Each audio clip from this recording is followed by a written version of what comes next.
Everybody set? I'd like to bring this town council meeting of May 17th to order. Please join me in the Pledge of Allegiance. I pledge allegiance to the flag of the United States of America, to the republic for which it stands, one nation, under God, indivisible, with liberty and justice for all. Roll call, Twila. Councillor Albert? Here. Councillor Colby? Here. Councillor Ward? Here. Councillor McTevier? Here. Councillor Bickford? Here. Councillor Crafts? Here. And Councillor Brunel? Here. First time, 12. Good news and recognition. I have something. Go for it. Whoever it is that was out on Moody Road cleaning up trash on Earth Day, I'd like to thank them. They walked up and down the road and collected a couple bags of trash to help clean up, and I saw some other people throughout the community doing it, so I just want to say thank you from all of us. I have one. Courtesy of Mr. Tapley at the track event early this afternoon. It is Law Enforcement Appreciation Week. He assured me that he's not sure that anybody in town was even aware that it wasn't a thing. I had no idea myself, so I bring it to the recognition here. It is Law Enforcement Appreciation Week. Anybody else?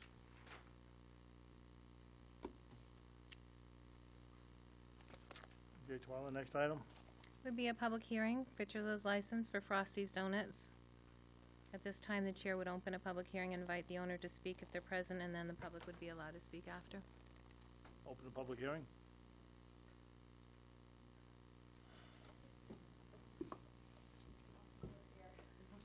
Hi. Did you win or lose? I don't know. We'll find out in a minute. Yes, I'm not sure what I should say, but we're happy to be here. Excited. The store opened about 2 weeks ago, so we have a temporary license, and we're hoping to stay. We're glad to have you. Thank you. People are very excited to have Frosties in town. It's been busy. It's been amazing, actually, the first couple of weeks. So that always usually happens, but I think it will continue. We have a lot of locals coming in, so it's been great getting to meet people in town. And I saw the clever tie-in with Eastcraft, your neighbor there on Main Street. I thought that was pretty clever. yes. You guys have done great things with the building as well, too. We talked you. about that briefly on Friday, but you just see the building restored and brought back in. I wish you guys all the best. Thank you very much. That was a bigger project than we originally thought, Yeah, and but that's we're happy with the result. Good. Tracy said the same thing, Yes. but your effort is definitely appreciated. Thank you. Now, you're not making the donuts there, right? You're bringing them in from... We are bringing them in from Brunswick right now. We have the capacity in there to do that at some point, and it will just depend on how busy the store is, if that's something that makes sense. Sure. And so we want to first test it out for a couple of months and see. Sure. I already tested it out. It's pretty good. Thank you. Thank you. Me too. Awesome. We have some samples with us tonight, too, so just So you in only case. had 2 boxes. You're going to leave one up I know here we and said- kind of push one around the room? So when we usually go to these meetings in Brunswick, there's not quite so many people, so we were a little surprised. Nice. But that's such a great thing that this town has, it definitely seems to rally together, so that's been really fun to watch. And, you know, a couple of us went to the open house on Friday, and that was, you were really busy. Yeah. It was great. Yep. It was a good open house. Yep. Thank you. Yes, Thank thank you. you. Good luck. Anybody else? I guess that means I need to Close the public hearing then. Next item. Is audience participation and response for agenda items? Should have never taken this thing apart. All right.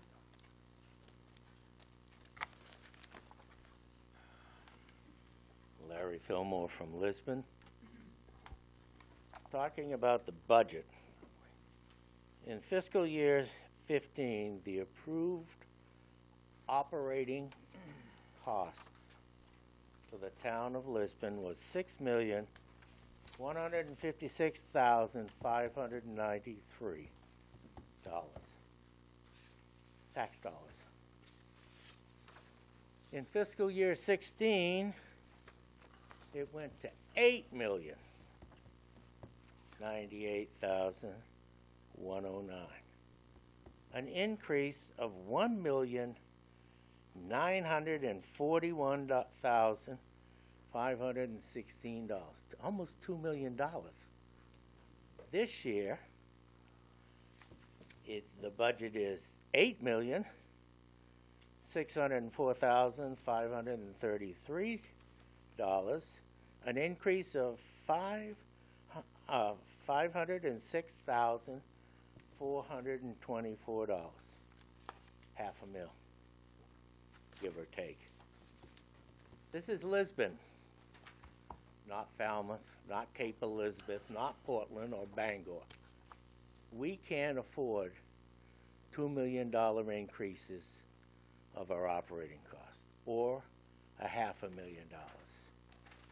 Now, over the last few years, not this council, but the sitting council, would always listen to the department heads, go through the budget with them, and then, after that was all done,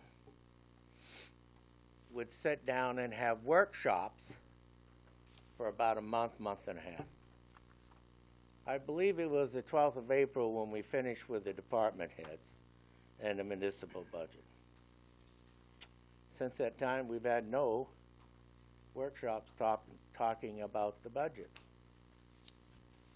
We just can't afford all of this. So if you take the $506,424 and couple that with the school side of $482,058, that's an increase of $988,482. Another $1 million. Where are we going? What did we get for the $2 million? We haven't got anything. And the sitting council at the time 2 years ago was actually looking for ways to reduce the operating costs.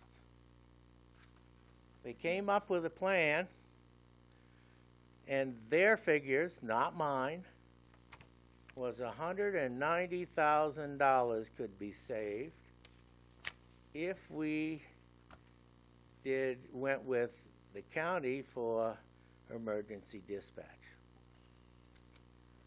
Today's figures on the comm center are $948.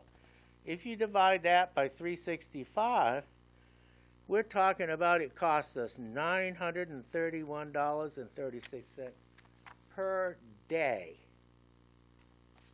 Now, if we go with the savings that the council gave, we could divide that $190,000, and it would be $520.55. That's quite a savings. And nobody's even considered it. Now, Roger said we want to put it on the ballot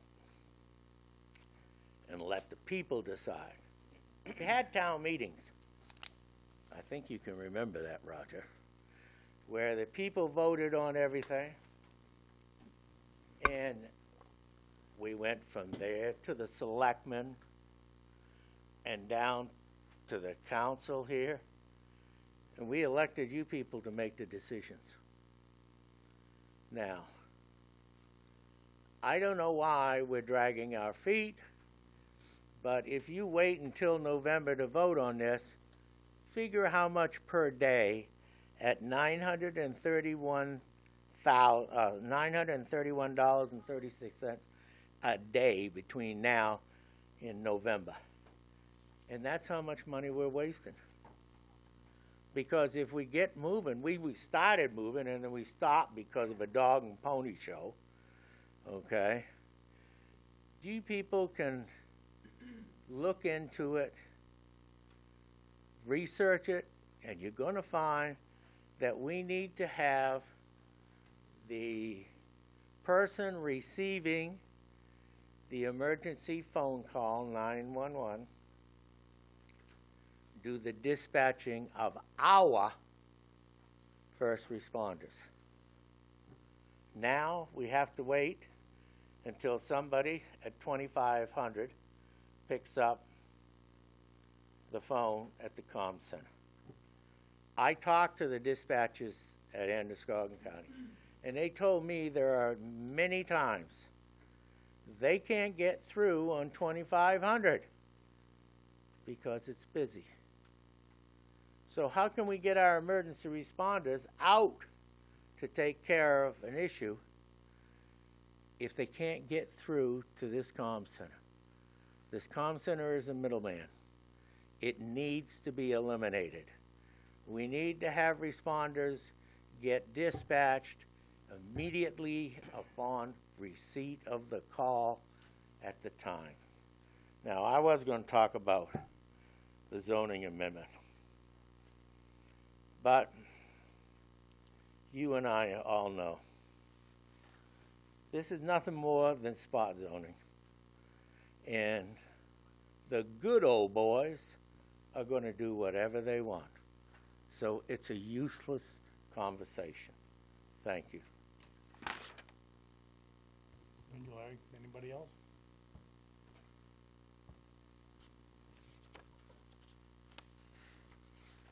Okay. You're hard to follow, Larry.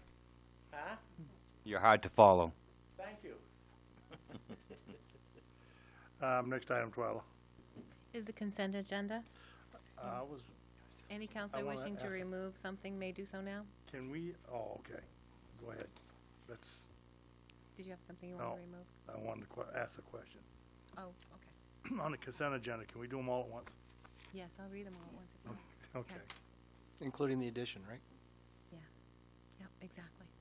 So the motion would be Order 2016-110C to approve the minutes of April 5, April 5 Budget Workshop, April 12 Special Meeting, the renewal victuals license for Angelo's, Aroma Joe's, Benoit's Bakery, The Big Apple, Bootleggers, Canton Pearl, China Inn, Chummies, Coombs Mountford Post, 158, Dairy Maid, Dr. Mike's, Dunkin' Donuts, Friends Lodge, Food City, Left Hand Club, Lisbon House of Pizza, McDonald's, Miller's Variety, Pinky D's, Railroad Restaurant and Pub, Sam's, the Slovak Catholic Association, Subway, United Methodist Church, and the Extra Mart, plus a new victualer's license for Frosty's Donuts.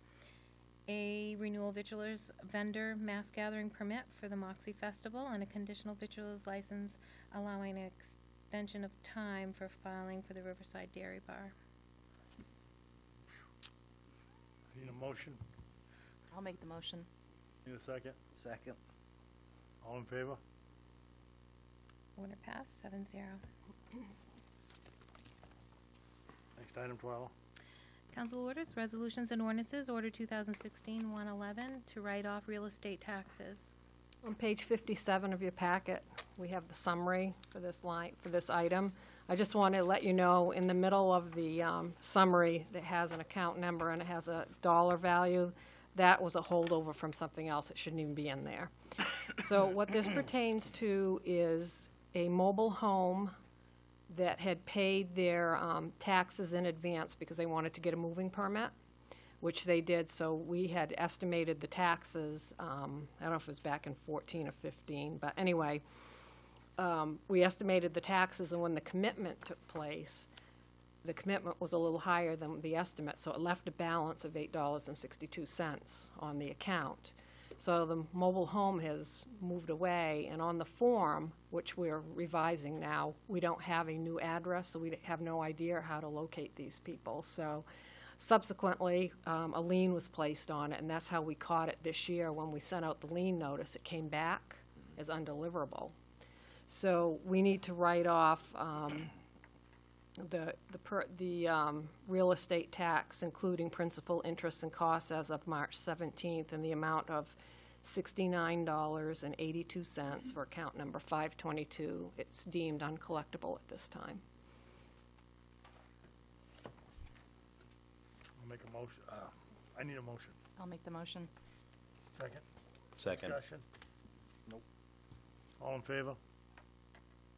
Order passed, 7-0.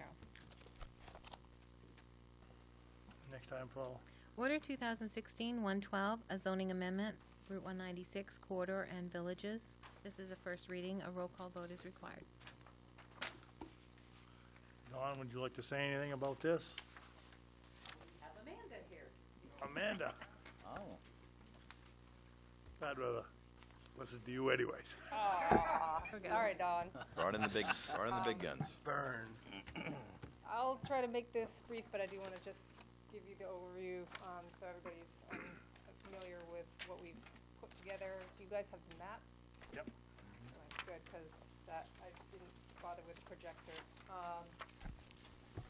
A few quick things. Overall, the process, it's been going since last fall. In January, we had a workshop, public workshop. A little bit of attendance there, and we got a little bit of feedback at that point.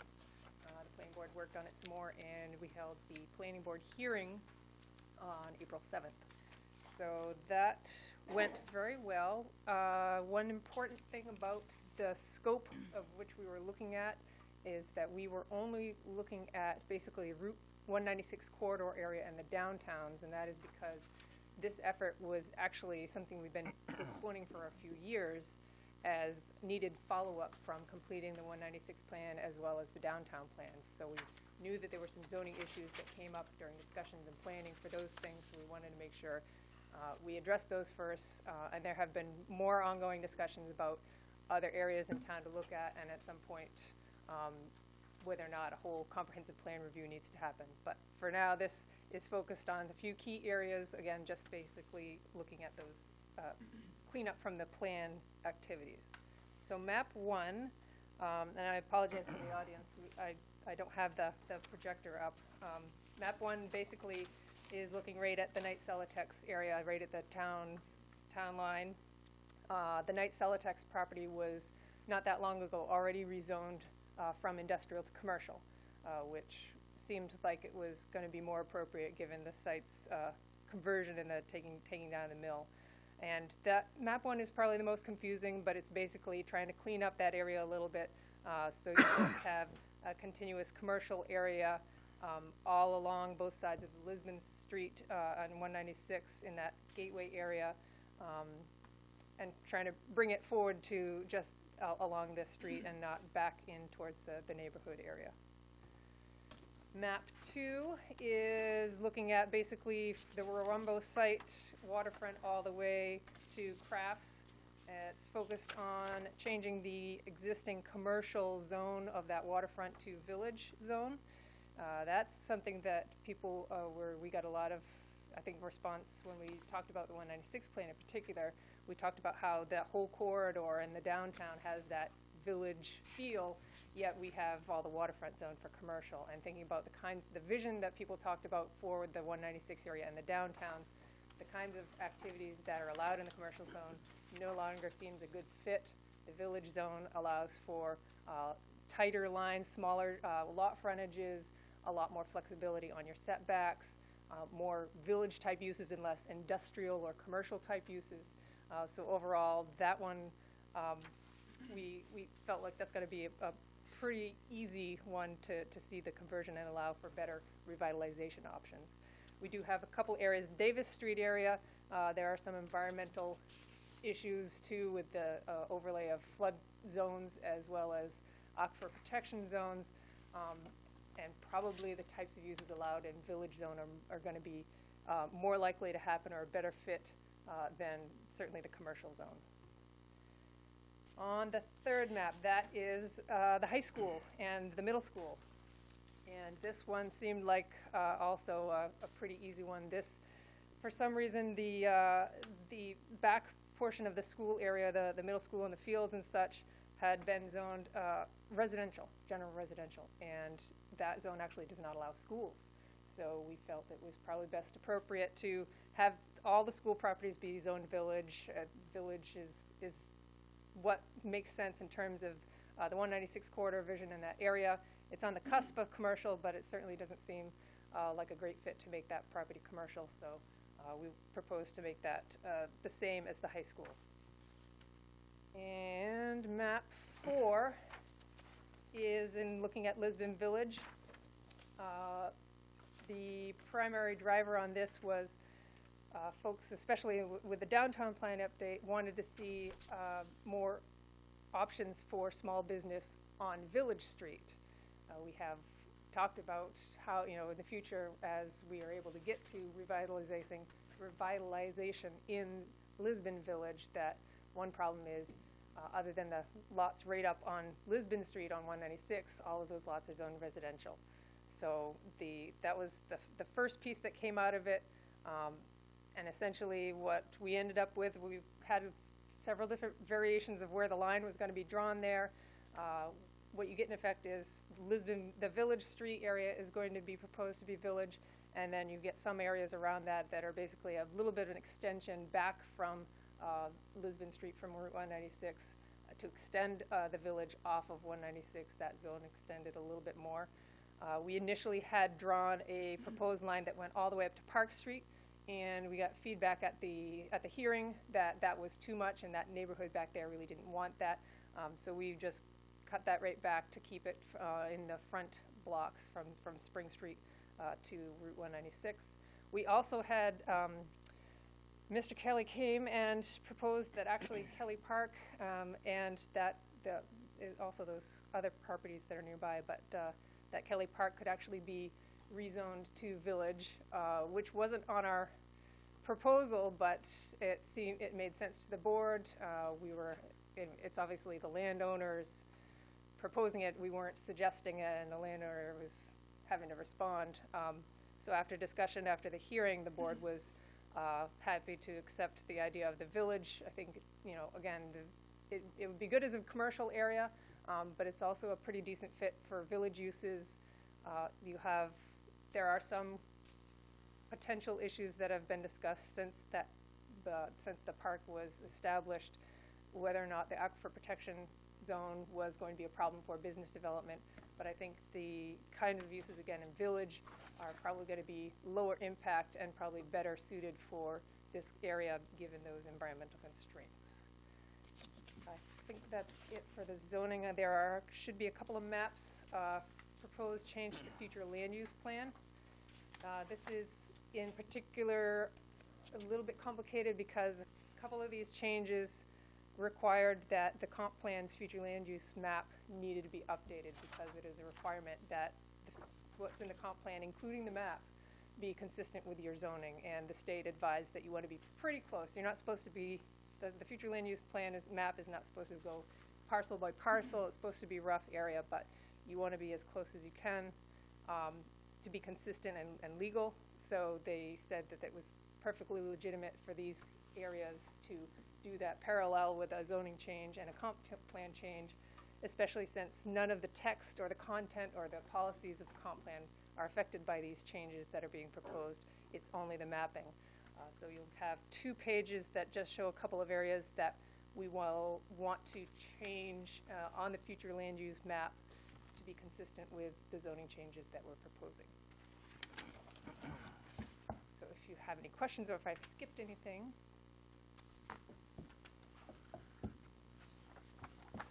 The only one I didn't remember was the Kelly Park, so I was glad you brought that discussion. So Yes. it was based on their wishes.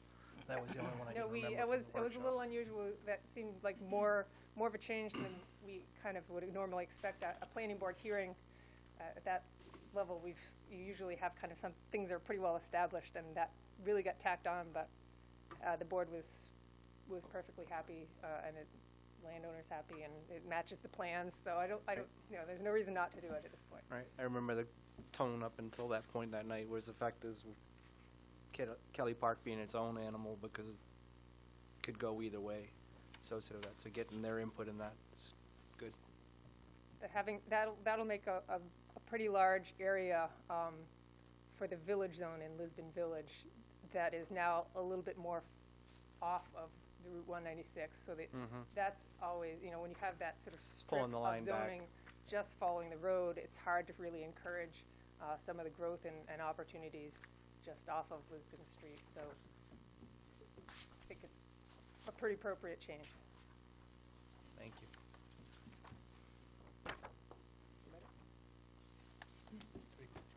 Other questions? No. Okay, Pretty you're all set. straightforward. Thank you. Thank you.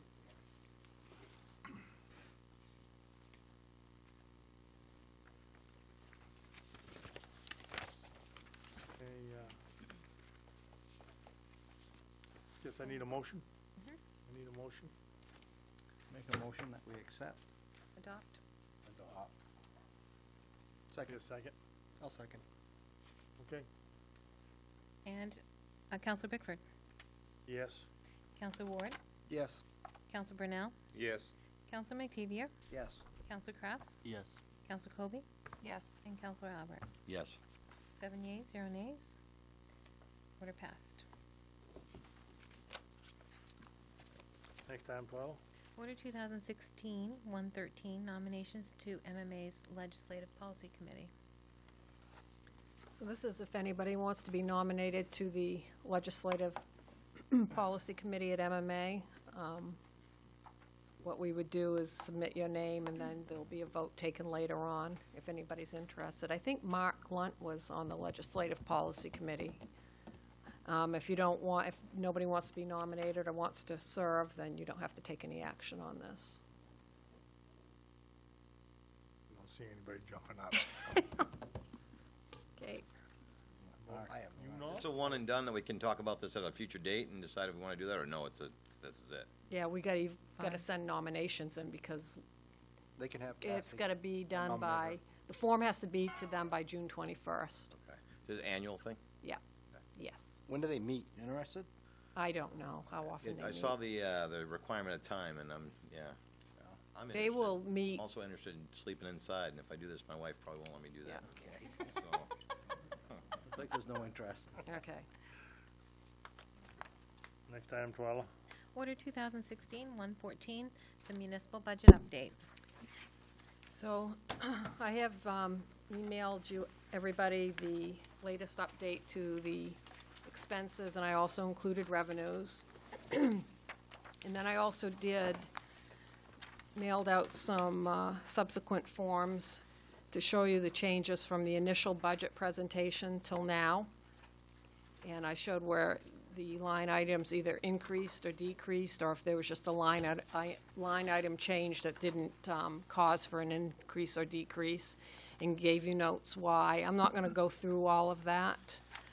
But what I do want to go through is there's another sheet, a budget comparison sheet, that shows you what the municipal budget was for fiscal year 15, 16, and the proposed fiscal year 17.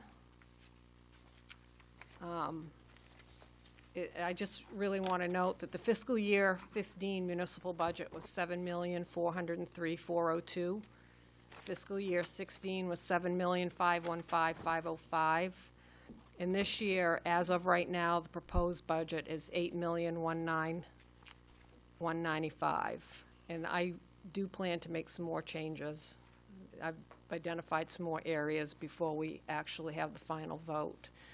But one major concern I have is out here in this front office. It is very busy, and with the amount of excise tax extra that we're collecting that I didn't anticipate, and if you look at the last 2 years from what I projected this year over last year and what I'm projecting into the future, we're collecting quite a bit of money, and it's busy. There's long wait times out there, as some of you have noticed. So I budgeted some more money under the tax collector's budget for some part-time help over there, out in that office. But I think what the real need is a 20-hour position year-round. And in order to do that, I would have to add about $8,000 more to the budget, which is what I'd really like to do if you would all agree to that, and I'll come back. And I probably can wash that with some other reductions that I anticipate before we do this final budget. There are some more reductions that I have identified because of some personnel changes and health insurance changes. So I think that I can almost wipe that $8,000 increase out. Remind me, do we have solid insurance rates for next year, or is that one of the items? We still don't know. We don't set the rates until the end of October, 1st of November. We don't know what that's going to be yet. Because that's looking a year out anyways, right? Yeah. And the impact for this budget would just be a 6-month impact. Right. due diligence, I got to ask. So I know I'm a big fan of, obviously, shorter waits.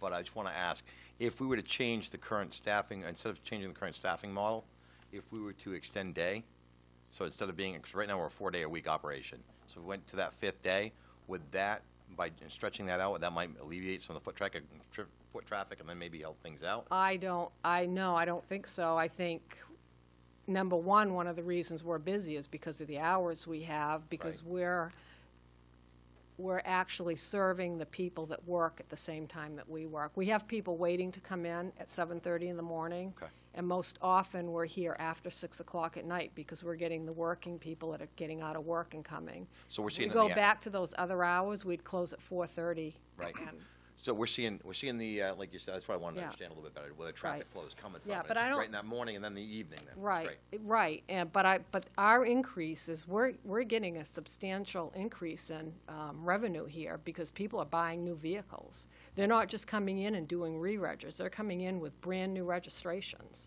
Good. And it's not just vehicles, it's boats, it's ATVs, motorcycles. I mean, people are out there buying right now. And it's not just here. I mean, that's around the state, that's what you're seeing. You probably have seen it in Lewiston. The economy's picking up. You see it here, you see it at the credit unions, the loans Yeah. are up, everybody's, And I don't it think it's a bad takes, and idea. it takes time to do a brand-new registration. Well, for sure, and I don't think it's a bad idea. I just wanted to understand a little bit better where the push was, and if it is in those areas that, Yeah. like you said, in the early AM and then the late afternoon, what's Mm-hmm. the idea behind staying open during those times so we can get the people who normally wouldn't get a chance under normal operating business hours? So it's great. Thank I you. want to say something. I was here, and the one that started this was our interim town manager, Mr. Olmsted. He has been the town manager for Freeport for years, and they had gone to it, and he convinced us it works in Freeport, and had been, and they had a big savings. So we tried it, and it seems to be working. I mean, it took a while for the people to get used to it. Yeah, and the only reason I asked the question, like I said, devil's advocate, to understand if we were just missing an opportunity, because I realized that we got to keep the lights on, turn the power on, heat the building, and there's some savings associated with that. I don't want to go running back to that. If it's going to cost us more money, I'd rather pay for the part-time position, because that makes more sense, way more sense. And the other thing, too, is, in the past few years, we've reduced help in this building when things were very slow, and we just don't have the time with the staffing we have right now to get the work done. Everybody's stretched as much as they can be stretched, and we conduct a lot of business in this building. I understand that both you and Ed have Yeah. spent a fair amount of time up at the desk when... We do. I mean, we all work. We all wait on the customers, and, I'm not out in the front office, but I'll do it in my office. I'll do mail, and, Right. it's busy. all due respect, I know we've talked about this in the past, our finance director's got bigger fish to fry in the next year that I'd like to staff the office correctly to be able to assist with some of those larger goals. I believe we have a consensus, if that's all you Okay, need. yeah.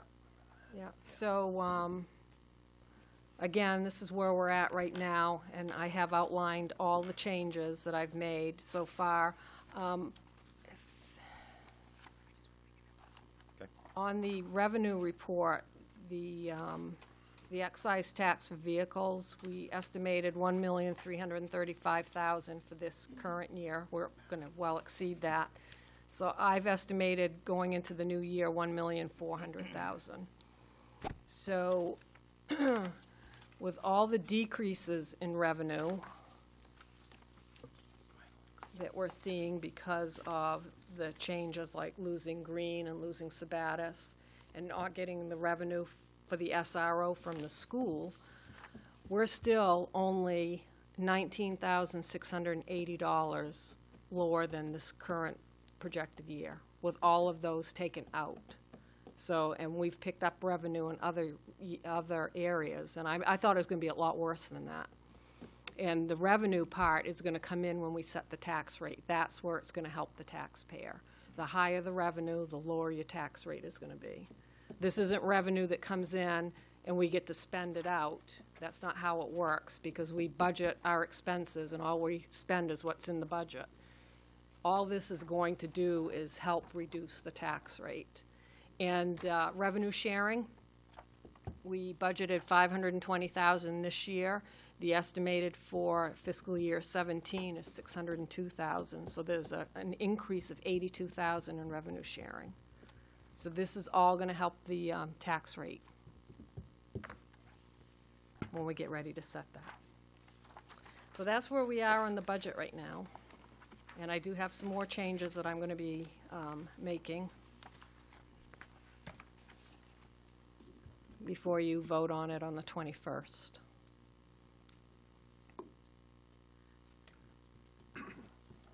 Any questions? Flat. No, sir. Okay, next item. Order 2016-115, the 2016-17 school budget warrant articles.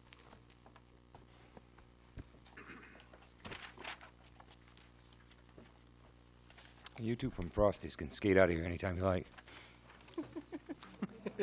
Yeah, leave some donuts here. You guys can run. Absolutely. We feel you. Yes. Good luck again. Gotta find these things. It's on page 68 of your budget, Couldn't agree the with you. warrant articles. 68 of your packet, I mean. 68, 67. Yeah, I got 67 as the start, but yeah, close enough.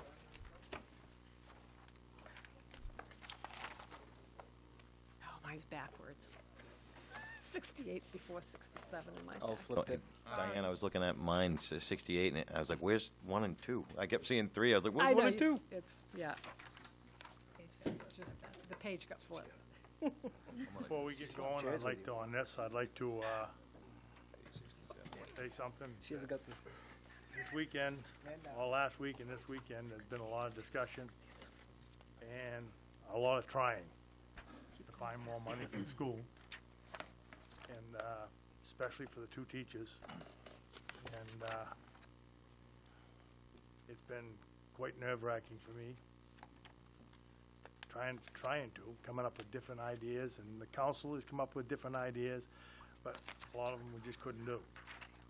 And so I want to let everybody know that the council really highly is impressed with the school budget as it is.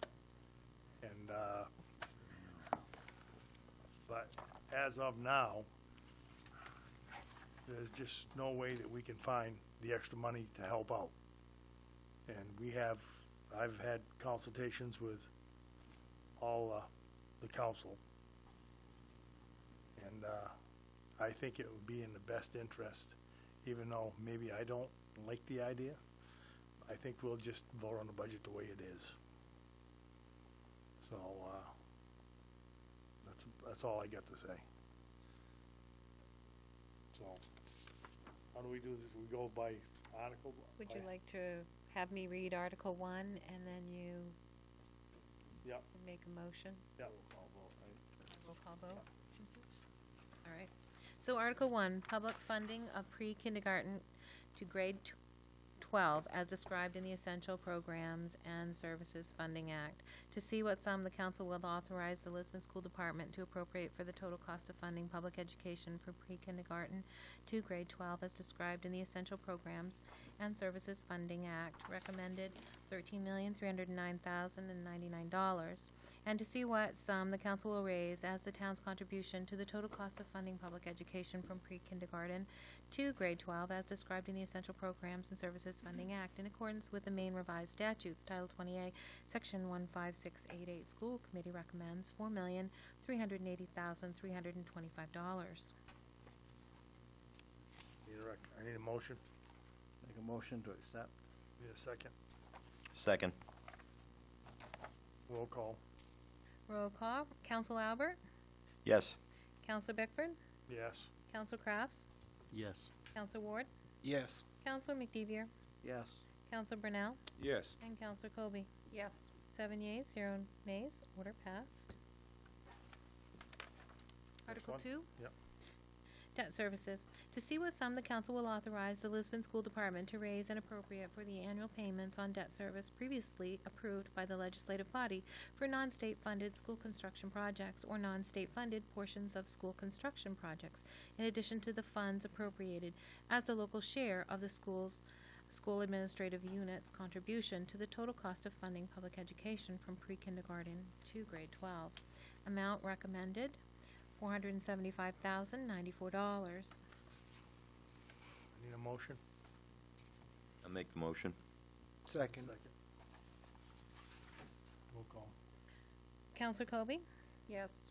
Counselor Brunel, Yes. Counselor McTevier, Yes. Counselor Ward, Yes. Counselor Crafts, Yes. Counselor Bickford, Yes. and Counselor Albert. Yes. 7 yeas, 0 nays, order passed. Article. Article 3, funds exceeding the state's EPS allocation model.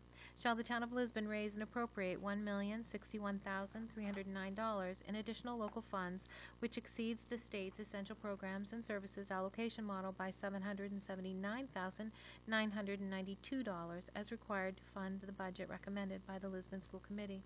The school committee recommends the $1,061,309 for additional local funds and gives the following reasons for exceeding the state's essential programs and services funding model by $779,992. That's $779,992. The reasons are co-curricular and extracurricular activities. The state only supports 20% of Lisbon's total expenditures. The teacher retirement portion that was previously paid by the state. Substitute pay. The state allocates half a day per student. This does not cover long-term absences when substitutes are paid at a higher rate. Special education, this additional amount is partly due to year-old student information, summer school scheduling, and reduced financial support at the federal and state levels.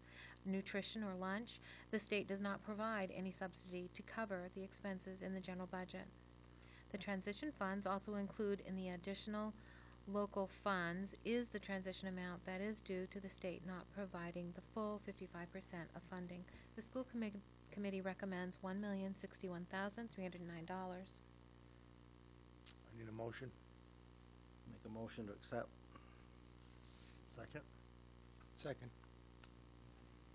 Roll call, Twelve. Counselor Ward, Yes. Counselor McTevier, Yes. Counselor Brunel, Yes. Counselor Colby, Yes. Counselor Crafts, Yes. Counselor Bickford, Yes. and Counselor Albert. Yes. 7 yeas, 0 nays, order passed. Article 412. Article 4, to expend for fiscal year 2016-17 to see what sum the council will authorize the Lisbon School Committee to expend for the fiscal year beginning July 1, 2016 and ending June 30, 2017 from the town's contribution to the total cost of funding public education from pre-kindergarten to grade 12 as described in the Essential Programs and Services Funding Act. Non-state funded school construction projects, additional local funds for school purposes under the Maine Revised Statutes, Title 20A, Section 15690, unexpected balances, tuition receipts, state subsidy, and other receipts for the support of the school. School committee recommends $15,186,900. Need a motion. Motion. Second. Second. Roll call, Twelve. Counselor Crafts? Yes. Counselor Bickford? Yes. Counselor Ward? Yes. Counselor McTevier? Yes. Counselor Brunel? Yes. Counselor Albert? Yes. Counselor Colby? Yes. 7 yeas, 0 nays, order passed. Article 5. Article 5, the Adult Education and Raise Funds as the local share, to see if the council will authorize the Lisbon School Department to appropriate $138,640 for adult education and raise $77,355 as the local share, with authorization to expend any additional incremental and or miscellaneous receipts in the interest and for the well-being of the adult education program. The school committee recommends yes. You need a roll call on that one? Okay. Go ahead. The motion's made by? Make a we motion got to accept. I'm sorry. Second. So I All got a right. motion and a second, all right. Yeah, roll call. Counselor Colby, Yes. Counselor Albert, Yes. Counselor Brunel, Yes. Counselor Bickford, Yes. Counselor McTevier, Yes. Counselor Crafts, Yes. and Counselor Ward. Yes. 7 yeas, 0 nays, order passed. Article Article 6. 6. Okay. adult education. To see what sum the council will authorize the Lisbon School Department to expend for adult education. The school committee recommends $138,640. I need a motion. Make the motion. I'll second. Roll call, Twyla. Okay. Counselor Brunel? Yes. Counselor Colby? Yes. Counselor Albert? Yes. Counselor Bickford? Yes. Counselor McTevier? Yes. Counselor Ward? Yes. And Counselor Crafts? Yes. 7 yeas, 0 nays. Order passed. Article 7, please. Article 7, federal and state grant or programs. In addition to amounts approved in the preceding articles, shall the council authorize the school committee to expend sums as may be received from federal or state grants or programs or other sources during the fiscal year for school purposes, provided that such grants, programs, or other sources do not require the expenditure of other funds not previously appropriated. School committee recommends yes. Need a motion? Sure. Need a second? Sure. Roll call, Twyla. Okay. Counselor Albert? Yes. Counselor Bickford? Yes. Counselor Crafts? Yes. Counselor Ward? Yes. Counselor McTevier? Sure. Counselor Brunel? Yes. Counselor Colby? Yes. We have 7 yeas, 0 nays. Order passed. Article 8, Twyla. Article 8, the use of bond proceeds. Shall the council of the town of Lisbon authorize expenditure of $80,967 of the remaining proceeds from the bonds issued by the town of Lisbon for the gym and track projects at Lisbon High School to pay the interest on the bonds? The school committee recommends yes. Thought they Oh, they recommended reckon, no, that was $80,967. previous. What he said. Yes, the 967,000, correct? Need a motion? The motion to accept. Second? I need a second. Oh. Yeah, second. Roll call. Counselor Crafts? Yes. Counselor Ward? Yes. Counselor McTevier? Yes. Counselor Burnell? Yes. Counselor Colby? Yes. And Counselor Bickford? Yes. And Counselor Albert? Yes. 7 yeas, 0 nays. Order passed. That it? That's it. That's all of them. Painless. Before we move forward, can I say something? Yep. Always. We sat here January with a side deal to actually get us to this point to be able to get past the referendum and move forward for this budget. And council chair actually expressed at that point that what he would like to see in this coming budget go-around is to actually have 7 of us be able to agree on a school budget to be able to help sell this for the school to be able to come up with it. Now, they have their budget on their side, and if anybody was paying attention, it was a 7-0. Is it perfect? No. Is there anything in this that we would all do differently? Absolutely. But in that regard, we have a budget. We have an agreement associated with that. Now we need to actually move forward with the next piece in June to be able to get a referendum passed the first time round to actually get back to actually doing what we're supposed to be doing for municipal government. Thank you. Anybody else? Yes, I would just like to thank the school board and Mr. Green for their hard work. I know it wasn't an easy thing that they did, and I think they put a lot of time and effort into it, obviously, and brought it down from their original thing. I think they did a wonderful job, and I commend them for it.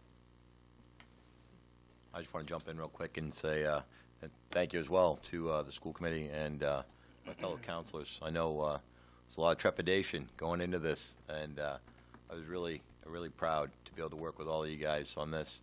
I think that there were times that we definitely didn't see eye to eye on a lot of stuff, but we were able to figure out the stuff that made the most sense and would work well, partner with the school committee and get past some of the hurdles that maybe we had dealt with last year, and that's good. Wasn't where we hoped to right there, get it at the finish line, but it was pretty close, and I know that we've started to develop a partnership that you would expect to have between the municipality and the school department, and I hope we can continue that. Thank you. Next item, Twyla. Order 2016-116 to set the registrar hours for the June 14th, 2016 primary and school budget referendum election. and to authorize the clerk to set up fewer booths than required by state statute. The hours for the June primary for voter registration would be here at the town office on June 6, 7, 8, 9, and 13 during our regular office hours, and on Election Day, June 14th, at the polling place, the new gymnasium at the high school, from 7 a.m. to 8 p.m. during the polling hours. And we're going to set up fewer booths than we need, because we're consolidating. We also want to process the absentee ballots at the polls at 11 a.m., 12 p.m., 5 p.m., 6 p.m., and 8 p.m. in accordance with the state statutes. Need a motion? Make a motion to accept. Need a second? I'll second. Any discussion? I think that one's been beat up pretty good. No, I think so too. All in favor? Order passed 7-0. Next item, Twyla. Order 2016-117, Memorial Day Parade. We just need permission from the council to authorize the temporary road closures as outlined in the memo above for the Memorial Day Parade on May 30th, 2016, beginning at 9 a.m.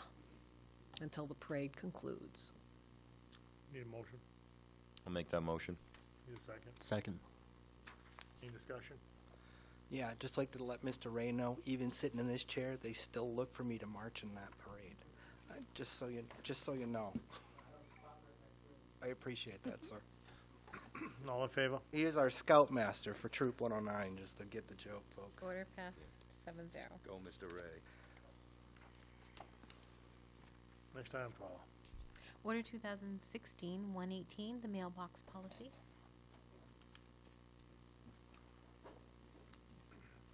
Good evening. Have in your packet a memo that included a draft mailbox policy that we took off the main DOT website. Over the last couple of years, there's been questions about the roles and responsibilities of the municipality and specifically Public Works when it comes to addressing mailbox damage during winter operations, and primarily winter operations. It's very rare that there's any other incidents that to do with Public Works operations where that would be affected. February 17th, 2015 council meeting, it was brought up and discussed, and the council voted for us to basically do what we've always done, which was to provide homemade mailbox posts along with inexpensive mailboxes that we would purchase either at Home Depot or some of the local hardware stores. And that's the position that we had carried on. We did have some concerns about not replacing like for like again this year, and with absent an actual written policy, really wanted to bring this forward to the council, see if we can get some sort of a consensus on how we're going to move forward and have something in writing that we can share with the citizens. Again, this is the policy that just printed it right off the DOT website. That's what they provide as basically a boilerplate, and open to any additions, deletions, whatnot. But if that's something that the council's in favor of, I'd like to at least get that in place before next winter, so that way people have plenty of heads up as far as that's concerned. Quick question. Yes, sir. Ballpark for me, this year, how many mailboxes did you get complaints on saying, hey, you mowed my mailbox down? That I'm aware of, probably 5 or 6 So at the most. would you say that's on average consistent in that, living in that area, 5, 6 maybe, but never more than double digits, maybe every occasional winter? Last year was bad because of the winter, but Right. I mean the year before. So I mean I couldn't say offhand. I mean it's in the past it was, I think we were spending somewhere around $1,000 worth On of post. materials Yep. and whatnot, and that doesn't really include the guys' time and effort and whatnot. And it's one of those items that if we don't have to spend the resources on it, there's other places that we would be better off spending the resources. Is kind of my approach. But No, understood. again, this is why we're here, so you guys can make that decision. Okay, thank you. Yep.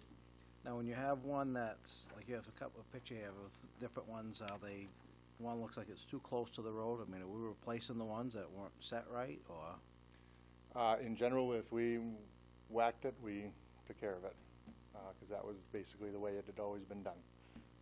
And that's Is there any one way of the you things that could- we've tried to do this year was try to, and when the guys have gone back out, they've tried to put them at the recommended distance and height by the guidance that we receive from DOT as well as Postal Service.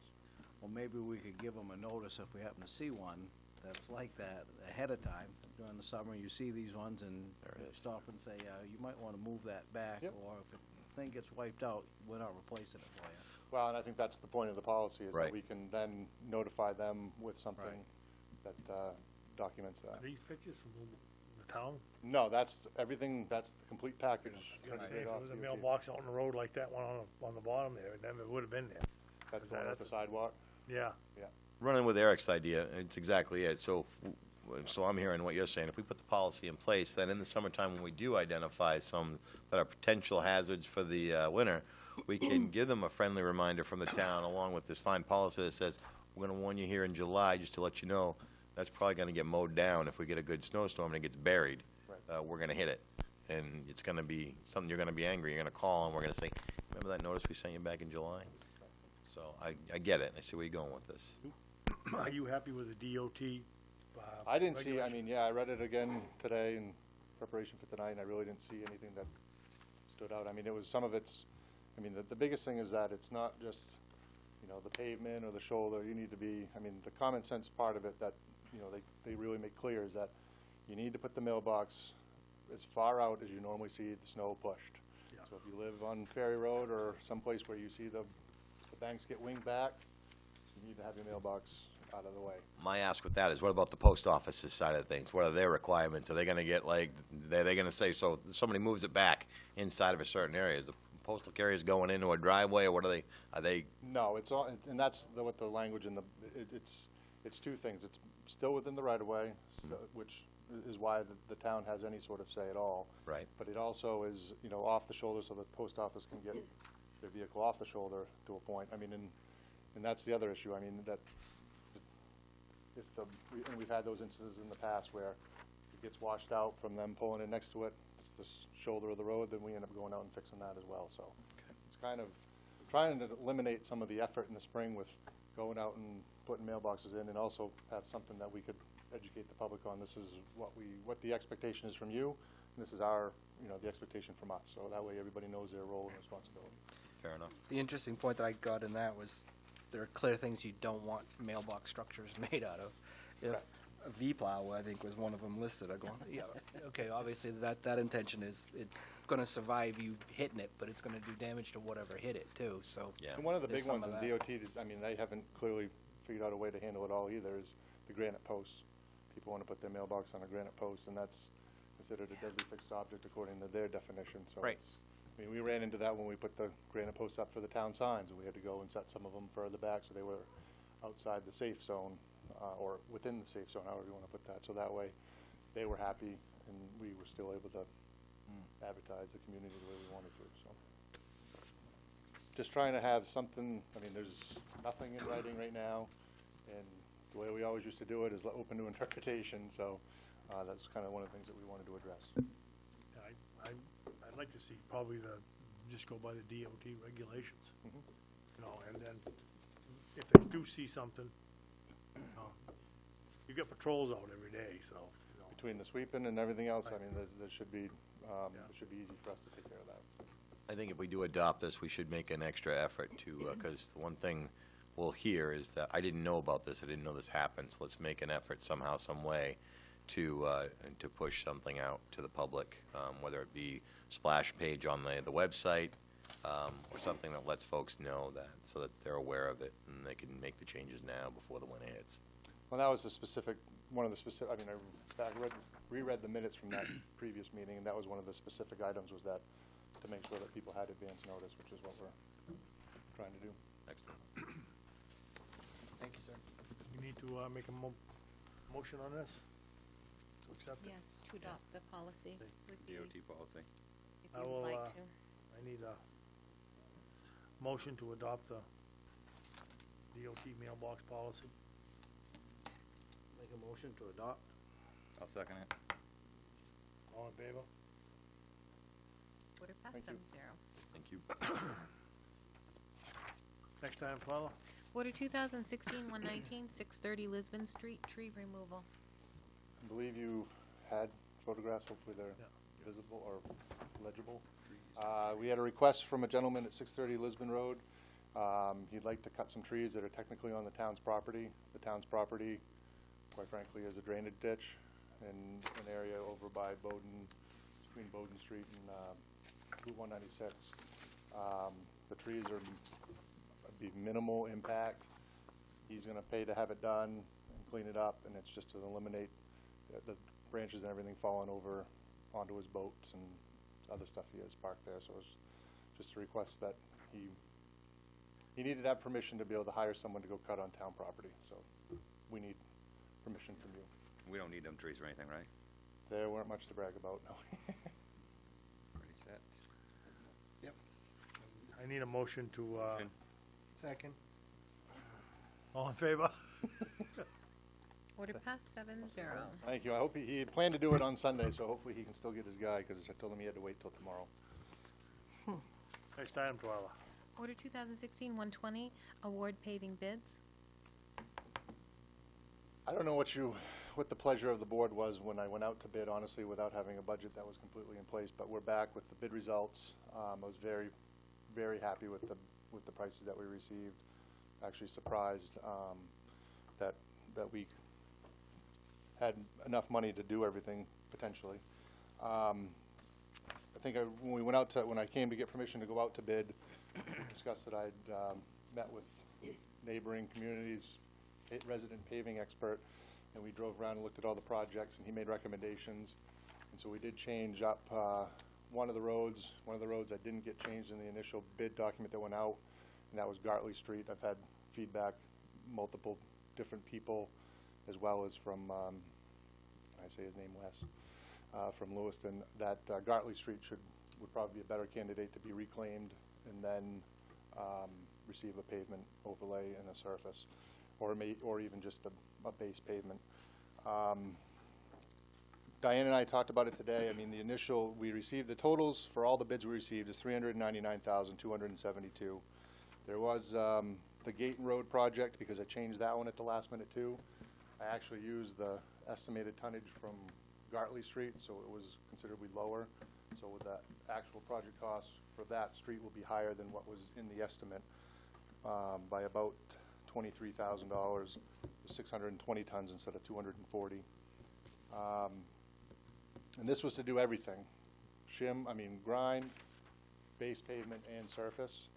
And I originally put out the RFP that the base pavement would be 2.5 inch, and the surface would be an option, depending on how the prices came in. It was advised that if you grind the roads and put a 2.5 inch base, you'd be fine probably on most of these roads, because some of them are pretty low traffic. We may not even have to surface them at all, but that total cost included all the surface. If we do a surface, then we can decrease the total thickness of the base course to 2 inches, save some money. So I guess that's part of the reason why I don't know how to necessarily proceed here at this point, but the recommendation, I think, is for us to stick with the budget that we have, or that the budget estimate that we had proposed, that you award the work contingent on budget adoption to Crooker for basically all the hot top work, and to Allstate Asphalt for all the chip seal and asphalt rubber work, again, pending final budget adoption. And then we'll work through the actual details of each project once we can actually start doing the work. But this will lock in the rates that they've proposed to us per unit, and that's basically what we'd be paying on, is on a per unit basis. So I guess what I'm saying is that the unit costs were great. I'd like you guys to vote to accept them, and then the total project, how it gets divvied up, is going to probably change between now and we're done. So I guess that's my Quick question. confusing way of. Who did Webster and Ferry Road? Allstate Asphalt, Crooker did the base, and Allstate Asphalt did the chip seal. These are basically the same scenario, same contractors from last year. Gonna have enough money to do all the striping? Yes, on these roads, some of them we don't stripe. I understand that, but We haven't even put that out to bid. yes, you can hold him to that. yes. Haven't even put them out to bid Yes, yet. right? That was the answer I heard, yes. Wow. Ones that Problem's need it, gonna- yes. Now he's qualified. The problem's going to be is that when we put the striping bid out, I mean, some of these, it may be late fall when they would need to be striped. So it'll be one of those things we'll have to When I come back to ask to go out, when I come back to ask permission to go out to bid for striping, I'll have an answer for that. So, there, I heard you say some, some things may change depending on, and that probably won't inflate right now it was 425, I remember you asked for. We wouldn't go above that even if there was some changes, or is it pretty comfortable at the 399 mark, regardless of the kind of? The 399 is gonna go, because what it is we asked for 425, we anticipated about $10,000 to use at the transfer station. Right. And then the rest of it was gonna be on these projects in some form or fashion. Right. And at this point, and again, it'll be, taking an advisement be talking to some other consultants, I guess. We may, on some roads, not do the surface. I mean, if we don't surface one road, I'm looking at it today, I have it here.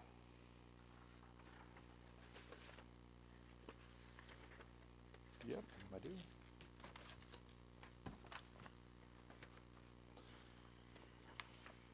Just for instance, if we do Amalfi Drive, based on the estimates that we had here, if they're fairly accurate, which I feel confident about those, if we don't surface Amalfi, which is very minimal traffic, we'd save $15,000 right there. So, I mean, that's kind of where we've got some wiggle room throughout, and it's just a matter of taking one street off, don't do the surface, and do that in the future if we have to. Okay, makes sense. Thank you.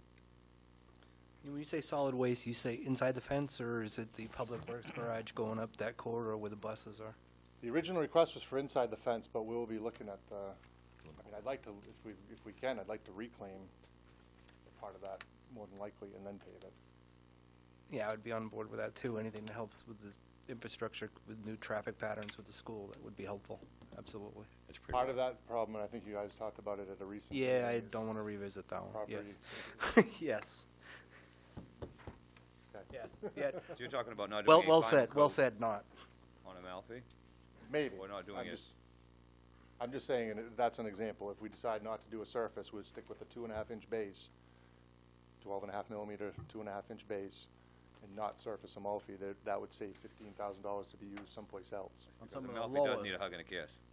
Amalfi's going to be more than, we're more than likely just, and that reclaim amount is probably going to decrease based on that, because the plan at this point is we're only going to reclaim to near the circle.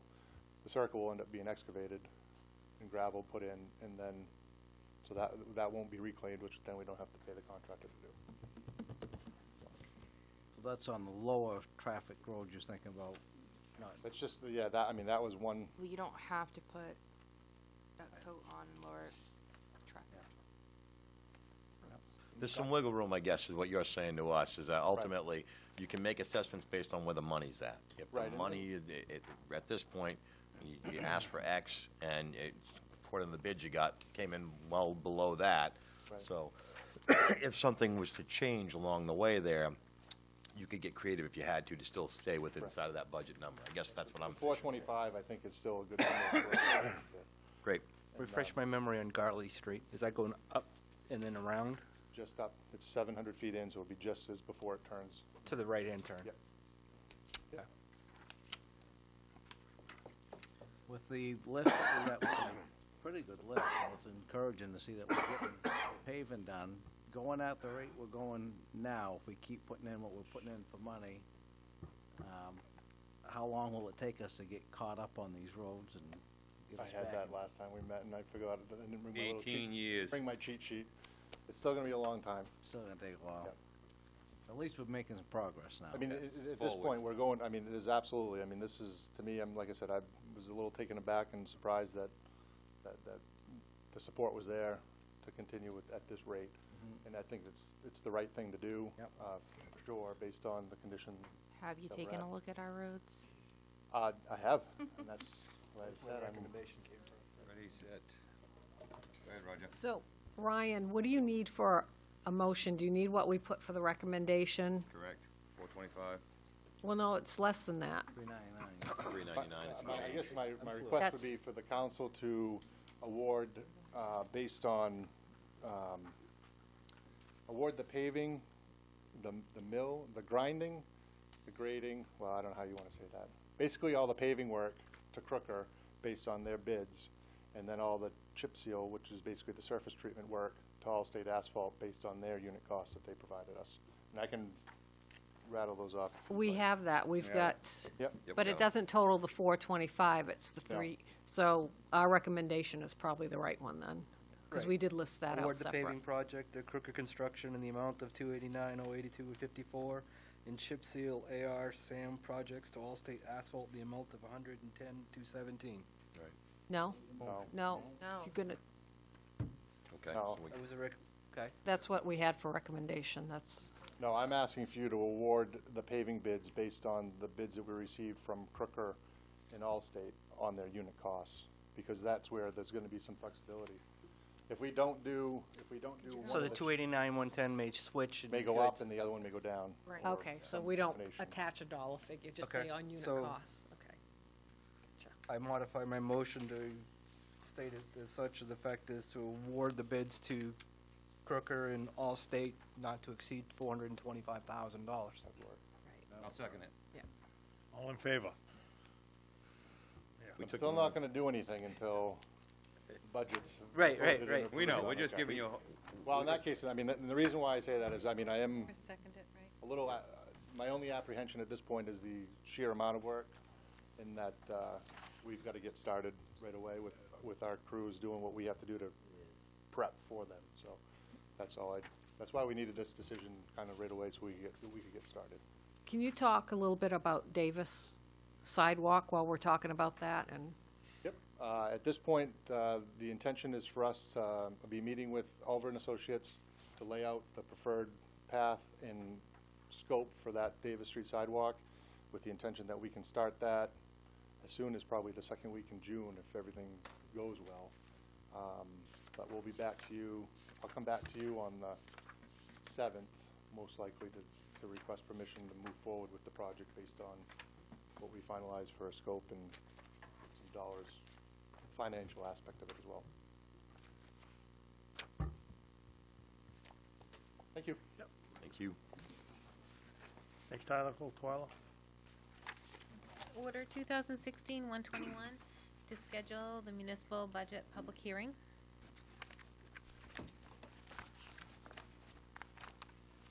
I'd like to schedule that for June 21st, and also schedule the CIP at the same time. I left that off. So we want to schedule the municipal budget public hearing and the capital improvement plan public hearing for June 21st. So everybody's clear, we're going to be doing the public hearing and the vote the same night? Yes. Need a motion? I'll make the motion. Second? I'll second it. All in favor? 7-0. Order passed. 621. Next item, Twyla. Under other business, the town manager's report. I just want to, I could have done this under good news and recognition, but Lisbon High School recently held an art show to showcase the students' art talents of the students, and they asked me if they could display some of it here in the town office. And as you see in the back wall, we have a couple, and we have some down the hallway, and we also have some pottery. And, you know, some of the artwork is very, very nice, and we wanted to display it so that the public would be able to enjoy it. So we have some pretty good talent here in Lisbon, and, you know, look at it as you go out, and we have some up and down the hallways. That's all I have. It was nice. I noticed it Yeah. when I walked in. Next item? The department head written reports for the council's review. We've already done it. Never had them, I don't have any questions on them.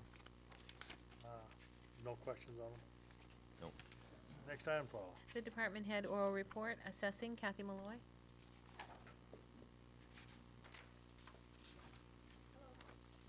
Hi. Well, for the month of April, it was all about the reval and the valuation notices that went out. For the most part, the hearings went really well. Bill's been in the business for 30 years, and he said it went very well. He was very, very pleased. For the most part, people came in, you know, that they knew there was a problem. There had to be a mistake. Sometimes there were. Sometimes they just wanted some information.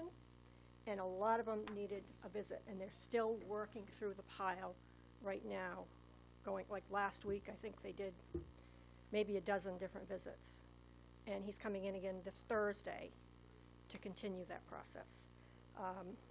All totaled, we held 152 hearings. They ended on April 22nd. But people still continued to come in. They were out of town. They put the notice aside, forgot about it. In those cases, I just take their name and number. Bill gives them a call and sets up an appointment. So people still have a chance to come in. During the hearings, they would have a form, so everybody was treated the same. They checked off what the issues were, what they discussed, what the plan of action was. The appraiser would sign the form, and the taxpayer would sign the form, so that everybody knows what to expect. Those letters won't be mailed out to the taxpayers until all of them are finished. He wants to do one mailing. So people who had the hearings in the beginning are starting to come in, where's my letter?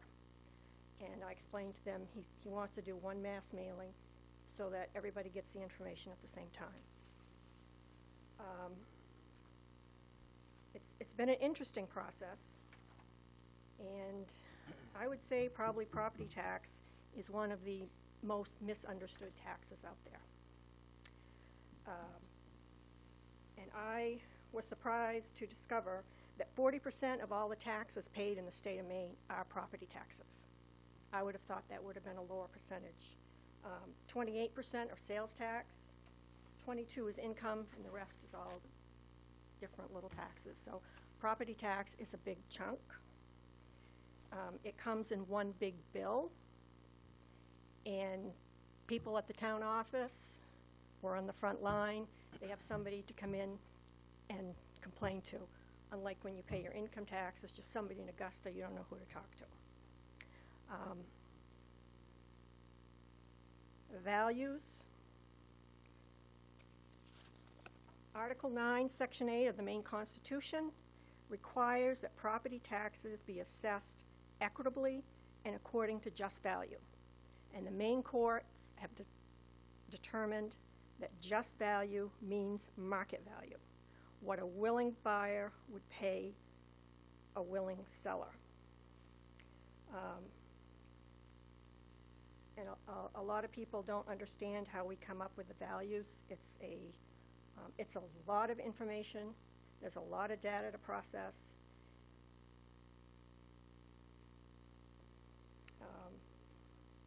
But overall, I think the hearings went really well. And again, if people miss the hearings, they still have an opportunity to come in, ask questions. You know, we can print off the property card, look it over and see what we've got, see if they agree. So, other than that, now we'll just wait. Do that all over again when the bills go out. Any questions? I have one.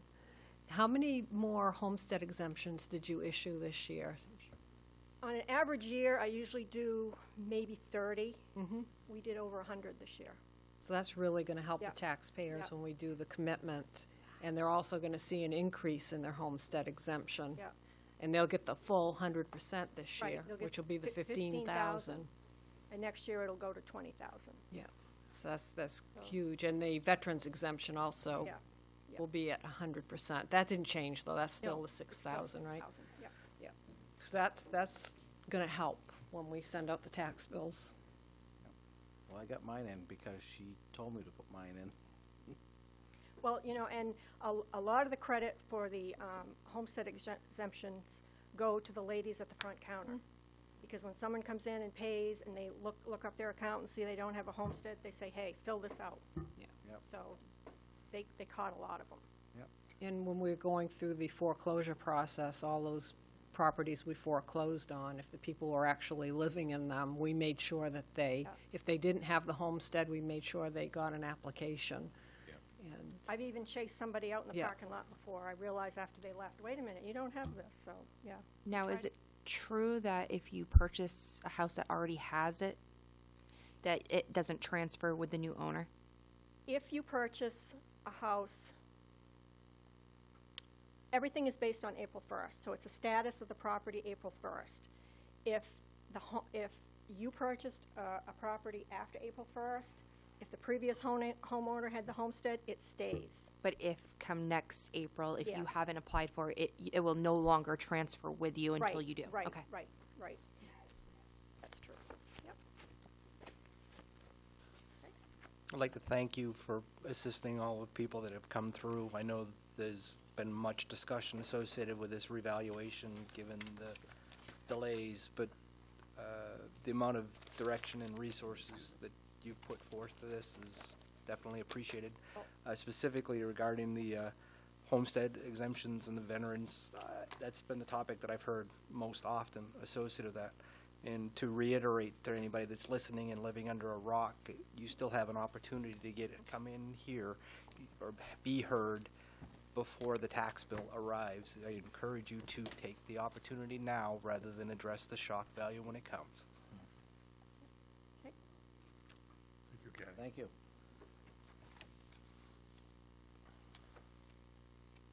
Next. The library director, Diane Netto. Good evening, members of the Town Council, Town Manager, and listening citizens. My name is Diane Natto, Library Director, and I thank you for this opportunity to give you an update. I have great news that didn't make it into your report. It came after they were submitted. We received word that our library received a $2,000 grant from the Dollar General Corporation. That's the one awesome. that you had gave me permission to apply for. We got $2,000. That's awesome. That's forthcoming. The email said in 10 days the check will be received. And I will meet with the finance director to set up a fund that allows us to expend it for the appropriate program. And if you remember, that program is an outreach program to the rec department to extend our summer reading program to their youngest readers. Those are the ones that Dollar General seems to want to target to help children improve their reading. So the first group that rec department has in their program are called Crickets, and that's grade K and 1. So that's where we will focus our attention. The $2,000 will buy age and reading appropriate books, a laptop dedicated to that program that we'll take with us to the LCS school where they spend their summer. The scanner that will allow us to function just like they were visiting the library. We'll scan their books, their library card, and they'll be able to search the card catalog, so it'll feel just like being in the library. And then at the end of the program, they'll all take home a brand new paperback. So we're excited about this. It'll be some work, but we can truly pull it off. I have some wonderful children's services people, so very happy about that. They feel that that program averages 40 to 60 children, so we're up for the challenge, and so we hope to get, not everybody will want to take part. They don't have to, but hopefully a bunch of them will, so we're happy about that. Thank you. And I do want to reach out and thank publicly my children's librarian, Bill Meekin. He worked hard to put this together and made our information stand out to this committee that reviewed so many applications and distributed $7 million last week. We're the only public library in Maine that got Portland Public got something, but it was for something that they do. So we're the only small public library in Maine who received anything, so we're very honored. I would also like to give you an update on our library building. You'll get tired of me hearing that, saying that to you, that we still love our new look, and so do the patrons. It was a pleasure doing business with Knowles Industrial. I would recommend them to any other library. They were very professional, they were efficient, and did a great job restoring our building to its original beauty. I also want to acknowledge the Friends of the Library and thank them for their generous gift of $4,500 that allowed Knowles to finish the back wall facing the garden. In the scope of the work, there was not enough money to do, if you remember the back of the building, that awful yellow plywood door thing that they put there years ago to get rid of the worst fire escape door. The Friends decided it's in the best interest of the library and the patrons to help when they can. And so they had put money aside, and so while Knowles was there and the equipment was there, they said, do it. And so it turned out to be a good idea. A safety issue may have come up. Not saying it would have, but when they peeled back that plywood, they came to see me and said, you need an electrician sooner than later. The wires are still live from that old light fixture. So Enterprise Electric came quickly, took care of that, and he came back and he said, ma'am, the insulation is damp, so you mix the two and we probably avoided a problem at some point. So it's all been taken care of. The brick, it looks beautiful there out back, and we're all very happy. Patrons are happy. They feel the money expended was well worth it, that this building will serve our community for many years to come. So all is good at the library. The Friends decided it's such a good thing to continue this. They're having a book sale and bake sale on Saturday, June 4th, to hope to raise enough money to finish all the remaining 15 windows and 2 doors that need to be scraped and repainted.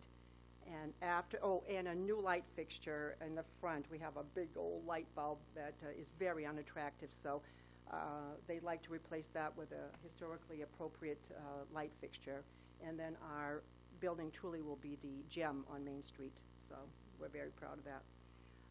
My report wouldn't be complete without an update on children's services.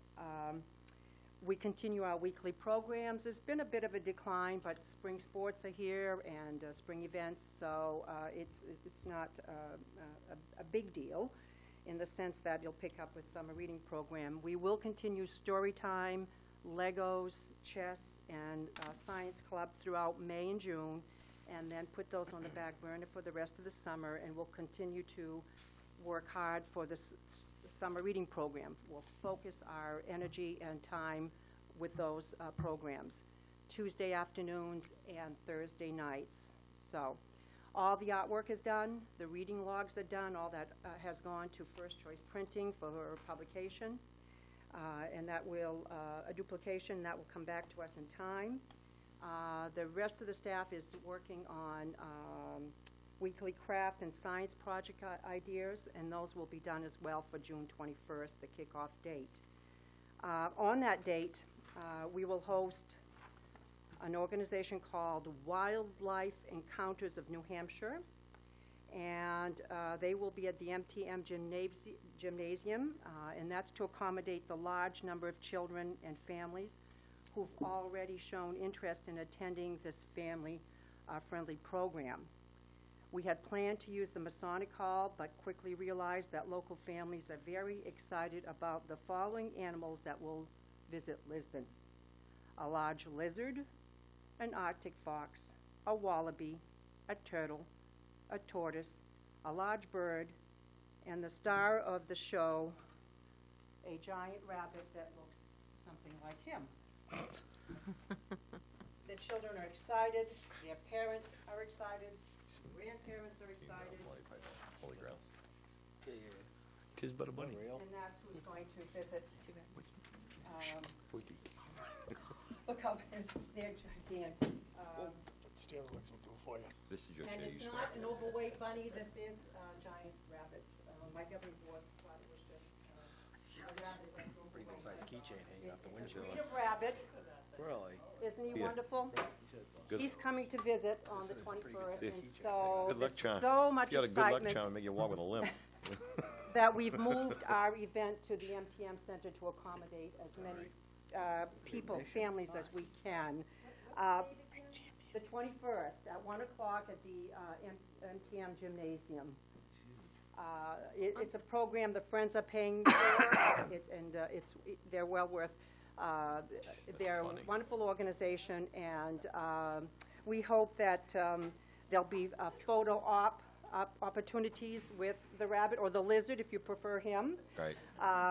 And we invite all of you to come in and join this. The kids are just very excited, and it's a great way to kick off a reading program, frankly. He's going to be a hard show to follow, but, Bill called them today to do the final check with them, and he did ask. He said, we've got such interest, and my library director's a little afraid that, you know, how's the bunny? And the lady assured us he's fine and will be on the truck for the 21st, so. What's the date and time again? Oh, I'm sorry. The June 21st, 1 p.m. at the gymnasium at the MTM Center. Based on the size of that money, we might need the street sweeper after that show. That's all I have, and I thank you. Any questions? No, sir. Thank you, Diane. Thank you. Thank you. Thank you. Next item, Twyla. Is audience participation and response for new items?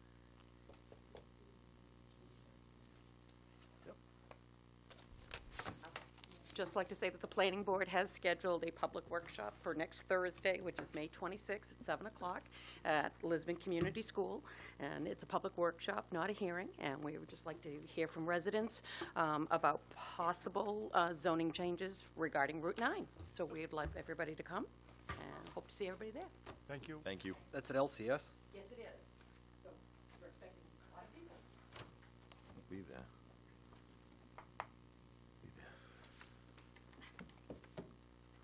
Anybody else? Next item, Twyla. Next item is under appointments, Order 2016-122, the CDBG Facade Grant Advisory Committee. This is the next step in the process for accepting the CDBG funds for the facade program. Council needs to appoint an advisory committee for the purpose of reviewing and scoring of business grant applications. And because the Route 196 committee has been so involved in Route 196, that it would make sense to have them be the committee that reviews all these applications. And we have listed everybody here that's on the committee. So our recommendation is to appoint the 8 recommended members to the CDBG Facade Grant Advisory Committee. I need a motion. Yes. Second. Yes. All in favor? Order passed 7-0. Next item, Twyla. Council Communications?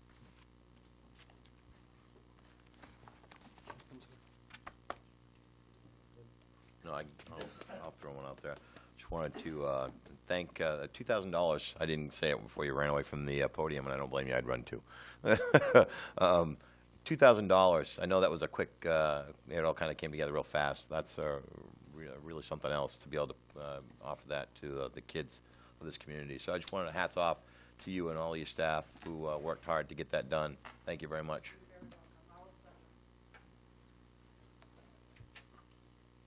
Next item, Twyla. I know there's no executive session. To adjourn. Order 2016. I need a motion to adjourn. You got it. Second. All in favor? Order passed 7-0. Alrighty. Roger. Wow, there's an. Oh, yeah. I took the over today. We actually got out of here way fast. Yeah, wasn't bad. Way Get hold of me fast. if you need me. I'm going to be checking my emails and I have my phone. I thank you all. I'm going to sleep tonight, I think, maybe. Whatever. Come in yet? I was over here. My husband's I